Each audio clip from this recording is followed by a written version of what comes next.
Post-Hypnotic Press presents The Second Creation, Fixing the American Constitution in the Founding Era, by Jonathan Gienapp. Narrated by Kristoffer Tabori. For Annie. Introduction. Reimagining the creation of the American Constitution. This epoch will be a third revolution in the United States. Comte de Moustier to Comte de Montmorency, June 9th, 1789.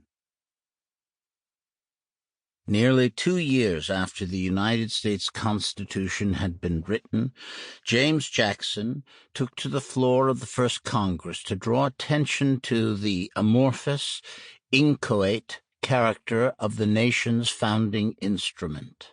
Quote, "Our Constitution," unquote, he stressed, quote, "is like a vessel just launched and lying at the wharf. She is untried. You can hardly discover any one of her properties," unquote. The Georgia representative was emphasizing something that was inescapably clear at the time, but has since proved difficult to see, that when the Constitution first appeared, it was shrouded in uncertainty. People were unclear about not only what the Constitution meant, but, far more fundamentally, what the Constitution itself actually was. Over the course of the next decade, many openly wondered about its defining makeup, about the Constitution of the Constitution.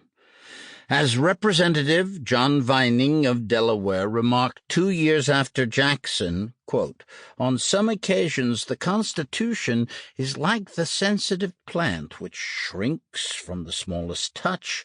On others it is like the sturdy oak which braves the force of thunder," unquote.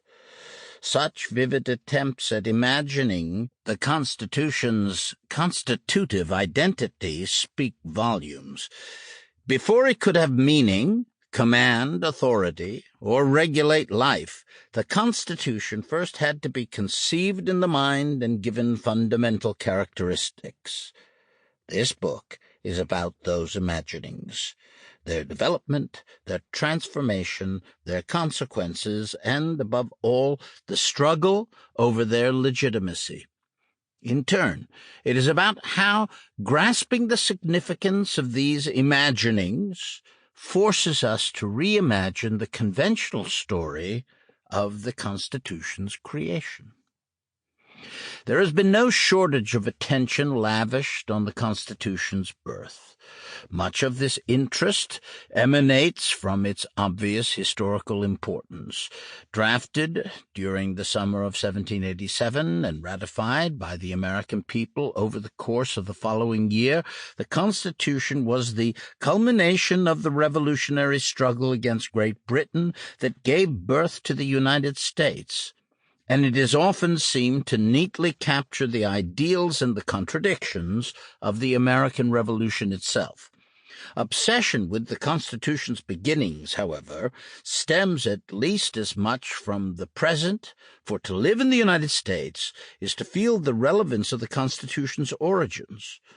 One of the most venerated symbols of the nation's founding, the Constitution has acquired almost mythic status in American culture, inspiring reverence for the occasion of its construction and the wisdom of its authors.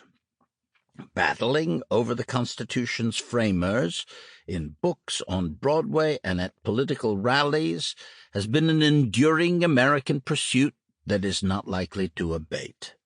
Many observers treat the original Constitution as a blueprint for the kind of society America is or ought to be.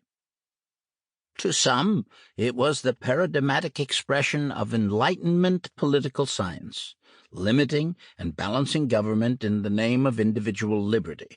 To others, it mandated moral and economic progress, and to others yet, it bore the worst marks of 18th century inequality and dispossession. Nowhere more striking than its complicity with Sample complete. Ready to continue?